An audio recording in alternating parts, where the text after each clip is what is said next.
C'est la grande interview sur CNews et Europe 1. Bonjour à vous, Olivier Véran. Bonjour Sonia Mabrouk. Et bienvenue, porte-parole du gouvernement, également ministre en charge du renouveau démocratique. Beaucoup de sujets à vous soumettre, beaucoup de questions aussi à vous poser autour de la tragédie au Maroc et de l'aide de la France. Mais tout d'abord, on vient de l'apprendre, Monsieur Véran, à Marseille, une femme qui était assise tranquillement chez elle et qui a donc reçu une balle en plein visage, victime, comme on dit malheureusement, collatérale d'une fusillade sur fond de règlement de compte. Elle est décédée. Est-ce que ça veut dire aujourd'hui qu'en France, on peut mourir en étant chez soi? Mais alors, où est-on encore en sécurité? Ça veut dire que le trafic de drogue qui gangrène certains quartiers de nos grandes villes s'accompagne de son lot de drames, de morts. D'ailleurs, jamais aucune mort n'est entre guillemets excusable ou explicable, même quand c'est un jeune trafiquant de 18 ans qui trouve la mort. Et il fait des victimes collatérales. Alors là, c'est un drame absolu puisqu'une femme effectivement a été tuée, abattue par une balle depuis chez elle, qui n'a rien à voir avec le trafic. Ce qui est en train de se passer, c'est que on dérange les dealers dans les quartiers. On mobilise, vous le voyez, les CRS 8 dans les quartiers des villes. On mobilise, on ajoute des forces de police. Il y a une lutte qui est acharnée contre la drogue et contre le trafic et qui s'accompagne parfois aussi de réactions vives des dealers où parfois ils se répartissent entre eux le trafic avec son lot d'armes et de décès. Mais personne ne doute que les policiers font le travail. Non, je sais. Mais imaginez vivre dans un quartier qui est gangréné par le trafic. C'est-à-dire vous avez des enfants, vous emmenez à l'école. Vous allez vous-même sortir de chez vous pour aller travailler. Et votre cage d'escalier, elle est remplie par des jeunes qui font du trafic. Vous demandez l'autorisation pour pouvoir monter chez vous quasiment. Ça, c'est interdit, ça c'est impossible. Et restaurer la République partout, c'est lutter de manière acharnée contre... Est-ce que ce n'est pas qu'un principe aujourd'hui, restaurer la République, quand on a ce genre malheureusement de drame? Est-ce que la loi, malheureusement, de ces dealers n'est pas plus puissante que la loi de la République? Certainement pas, ni hier, ni aujourd'hui, et encore moins demain. Nous faisons reculer le trafic. Il y a des points de vente qui sont supprimés tous les jours dans des grandes villes. Prenez l'exemple de Marseille, puisqu'il s'agit de Marseille. Il y a des dizaines de points de vente qui ont été supprimés et qui n'ont pas été rétablis sur place avec l'action des forces de police et de sécurité intérieure. On va continuer à le faire. C'est une lutte, encore une fois, qui n'est pas un problème franco-français, mais qui est particulièrement aigu dans certains quartiers des villes. L'actualité, Olivier Véran, c'est aussi l'inflation. Les prix à la pompe ne cessent de monter. Les distributeurs de carburant sont reçus ce matin au ministère de la Transition énergétique. Alors, il leur est demandé un effort de solidarité. On vient d'apprendre que Total Energy a annoncé à l'instant la prolongation du plafonnement à 1,99 € des carburants au-delà de fin 2023, tant que les prix restent hauts. Est-ce que ça va suffire comme geste ? D'abord, j'ai bien conscience que le prix de l'essence est un problème pour de nombreux Français. Figurez-vous, j'étais dans la circonscription à Grenoble ce week-end, j'ai fait moi-même un plein, j'ai discuté avec des automobilistes à la pompe qui me disaient qu'ils mettent maintenant 20, 30, 40 euros. Rares étaient ceux qui me disaient qu'ils faisaient un plein complet d'essence parce qu'ils se disent que ça sera peut-être moins cher dans une semaine ou dans 2 semaines. Donc, on a pleinement conscience de la contrainte que ça représente pour un grand nombre de nos concitoyens. Plusieurs choses. D'abord, quelle est la réponse gouvernementale? Il y a quelques mois, on a proposé des versements de 100 € pour les gens qui roulent pour aller travailler. 100 € aussi pour les gens qui sont en classe moyenne. C'est déjà loin. C'était un chèque qui ont explosé depuis. C'est un chèque qui couvrait aussi, je le redis, jusqu'à 12 000 kilomètres par an, qui couvrait l'inflation sur le prix de l'essence.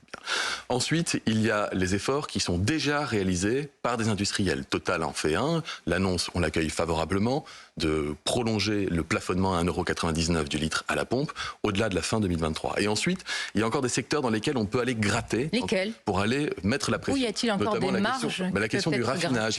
Il faut rentrer un peu dans les sous-couches de la filière de production du carburant. Vous avez d'un côté le prix du baril qui est élevé. Il est aux alentours de 90 $ le baril. Donc il est remonté à un seuil assez élevé. Mais ça n'explique pas en soi le prix qu'on constate aujourd'hui. Donc ce que nous faisons, et c'est d'ailleurs l'objet d'une réunion qu'organise la ministre de l'Énergie Agnès Pannier-Runacher ce matin avec l'ensemble de la filière pour leur dire là il faut faire des efforts. Et dernier point, vous avez aussi les grandes surfaces qui font des opérations. Elles seront aussi réunies ce matin.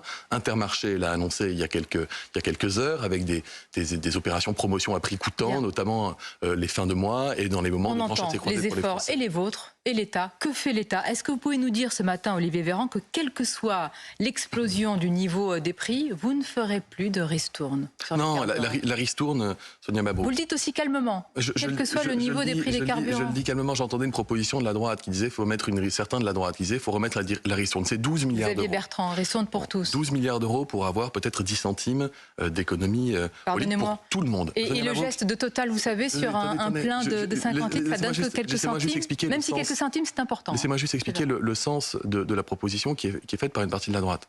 C'est-à-dire que des gens comme moi, je vois que le prix de l'essence a augmenté, mais je n'en souffre pas parce que j'ai les moyens de le faire.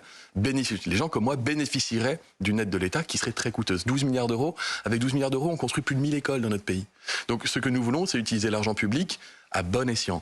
On a fait un amortisseur, c'était le quoi qu'il en coûte de l'inflation. C'était lorsque l'inflation a commencé très fortement. On a mis des amortisseurs, on continue de le faire. La France est le seul pays européen qui continue de payer près de 40% de la facture d'électricité des Français. Il y a des prix européens où les prix sont plus bas. Et on continuera d'accompagner les consommateurs. Oui, mais vous me dites ce matin, il n'y aura plus de ristournes. Pas ce système, pas ce mécanisme de ristourne à la pompe. Pas sous cette forme-là, mais parce qu'il est aveugle. Il est aveugle et très coûteux. Pour un résultat, on a pu le constater, qui n'est pas hyper probant par rapport à ce qu'on peut faire par ailleurs en mettant la pression sur les acteurs de la filière. Et croyez-moi, on va le faire. Et vous avez vu, on l'a fait dans l'industrie agroalimentaire. Bruno Le Maire l'avait fait. Il travaille aussi avec des députés que je salue, Guillaume Casbarian, avec Frédéric de Crozaille, auprès des industriels. Vous réunissez, vous convoquez, vous demandez, et à la fin, des paniers de produits. Et à la fin, il n'y a pas grand-chose. C'est pas vrai, pardonnez-moi, Sonia Mabrouk. Vous allez Donnez-moi un exemple précis, là, on attend toujours. Vous avez quasiment 5000 produits de consommation courante dans les grandes surfaces qui ont bénéficié d'efforts importants. Souvent dans une grande surface. J'entends bien, vous avez 5000 produits essentiels pour les Français dans le domaine de l'hygiène, de l'agroalimentaire, qui ne sont pas victimes de l'inflation parce que ce travail a été fait avec les industriels. Vous allez aussi avoir ouverture de négociations dès cet hiver. Normalement, il aurait fallu attendre 6 mois pour que la grande surface, les supermarchés mettent la pression sur les... Et je vais vous dire, je n'ai aucun problème à le dire, il y a des industriels, notamment des grands groupes étrangers américains, qui ne jouent pas le jeu. Il y a encore des industriels qui font 40, 20, 30% de taux de marge en pleine inflation. Alors que des groupes français, je crois que c'est Danone par exemple, est à 8%. Donc il y a encore de la marge, on peut encore aller gratter auprès des industriels. Et c'est aussi le rôle de l'État de leur dire maintenant, on va activer tous les leviers pour que ça bouge.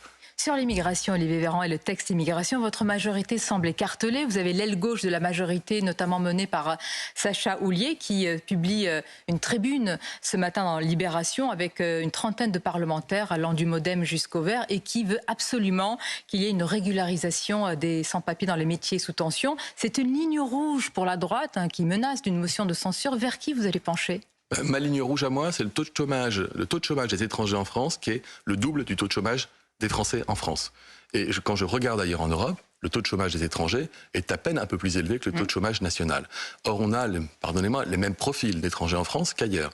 Donc ça ne veut pas dire que ce sont des étrangers qui ne veulent pas travailler. Ça veut dire que les conditions d'accès au travail sont trop compliquées aujourd'hui. Donc moi, je préfère un étranger en France qui a vocation à rester, qui travaille et qui participe à l'activité économique de notre pays et qui paye des impôts, à un étranger qui vit de l'assistance publique. Oui, mais la droite vous dit appel d'air, ligne rouge. Mais je vous dis ça parce que du coup, si je me mettais dans la position d'un élu de droite, je vous dirais cette mesure qui permet de faire en sorte que des gens travaillent et participent à la richesse de la nation, c'est une bonne mesure. Et si je me mets du côté de la gauche, je vous dirais que le travail, c'est la première des solidarités et qu'on en a besoin. Je vous demande de vous mettre à la place du porte-parole du gouvernement. Qu'est-ce que vous répondez ce matin ? Le porte-parole du gouvernement est très à l'aise avec le texte gouvernemental qui est sur la table. C'est pas le cas de votre majorité, hein ?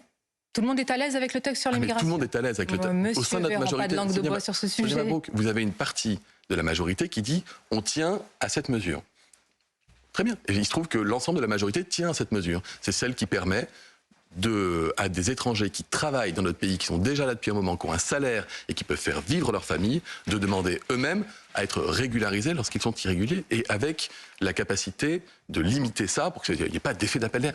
Tous ceux qui vous vendent un appel d'air lié à la loi immigration vous mentent. Voilà, il n'y a pas d'effet. Oui, il n'y a pas d'effet d'appel d'air. Comment le savez-vous ? Vous n'avez pas encore Parce qu'on parle de quelques milliers de personnes, Sonia Mabrouk. On parle de quelques milliers de personnes. Vous êtes aussi affirmatif. Oui, et que vous avez dans les pays qui nous entourent, l'Allemagne, même le Danemark aujourd'hui, qui est pourtant un pays un modèle dur. Pour vous ? C'est pas un modèle pour moi, mais je le regarde avec intérêt. Ils ont une natalité qui est basse et aujourd'hui, ils structurent l'arrivée d'étrangers en disant si vous venez dans notre pays, vous prenez un travail et vous participez à l'activité économique de notre pays.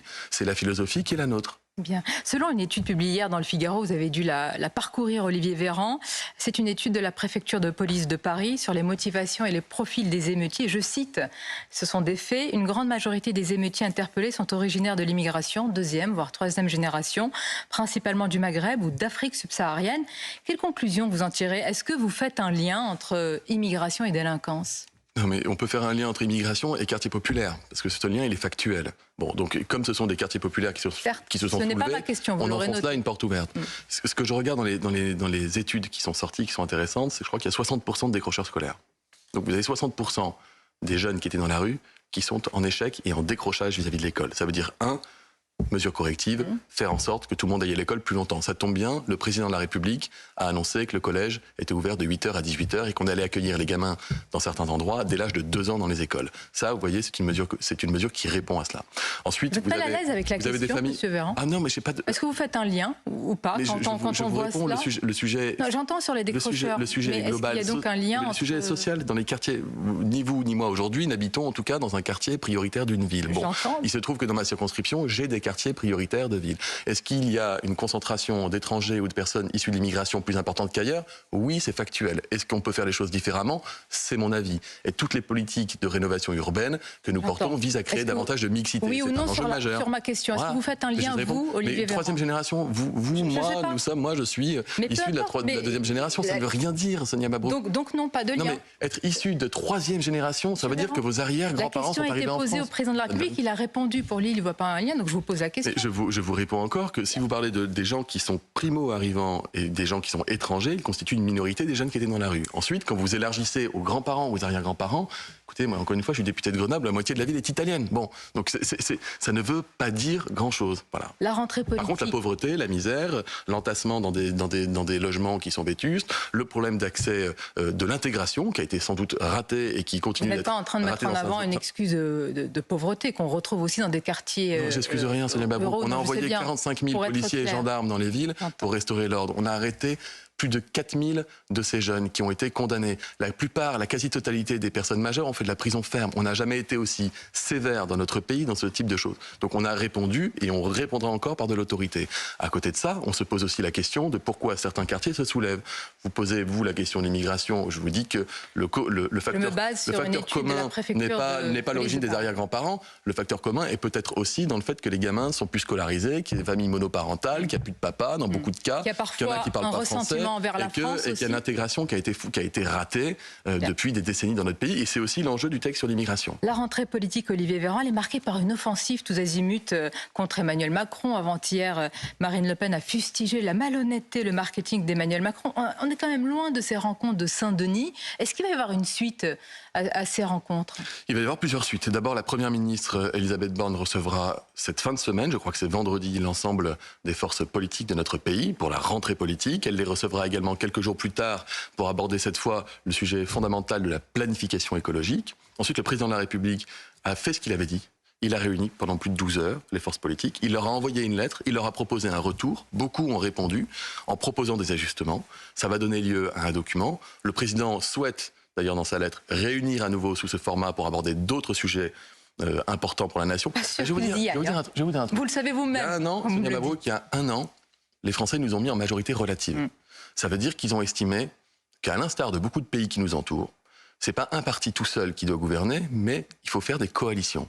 Alors on n'a pas la culture de la coalition dans notre pays, on a une assemblée qui est turbulente, avec un poids des extrêmes qui est important, qui complexifie un peu la donne, mais il n'empêche qu'on est dans cet état d'esprit d'aller chercher des majorités, ce qu'on fait d'ailleurs au Parlement, sauf sur les budgets et les retraites, on l'a fait sur tous les textes qu'on a passés, on a trouvé des majorités. Et ensuite, le président de la République, il dit en fait, on entend. Il y a des crises à l'étranger, il y a des crises chez nous, est-ce qu'on est capable, ensemble, de se mettre autour d'une table et de bosser? Je crois que les Français apprécient. Bien, vous avez annoncé cette nouvelle rencontre, je voudrais qu'on parle de l'élan de solidarité qui se poursuit avec le Maroc. Je vais insister sur le plus important, c'est l'aide, c'est le secours, c'est la résilience des Marocains. Mais je voudrais vous poser la question très directement, pourquoi ne pas dire la vérité sur le reste? C'est-à-dire que le silence du Royaume sur l'aide de la France est la conséquence de notre position sur le Sahara occidental, qui est le dossier Pegasus, qui a porté atteinte à nos relations avec le roi du Maroc. Pardon.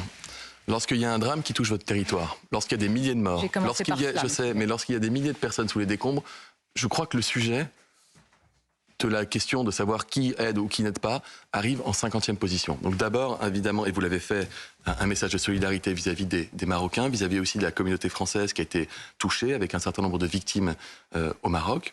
Ensuite, vous savez, la France, on a un savoir-faire en matière d'humanitaire comme peu en ont. Donc pas d'humiliation. On a un savoir-faire en matière d'humanitaire comme peu en ont. Et beaucoup des ONG qui sont aujourd'hui dans les gravats au Maroc sont des ONG françaises avec des acteurs français. Et il se trouve que nous les appuyons. La ministre Catherine Colonna a débloqué 5 millions d'euros pour pouvoir appuyer les ONG. Ben oui, mais c'est les ONG qui ont le savoir-faire.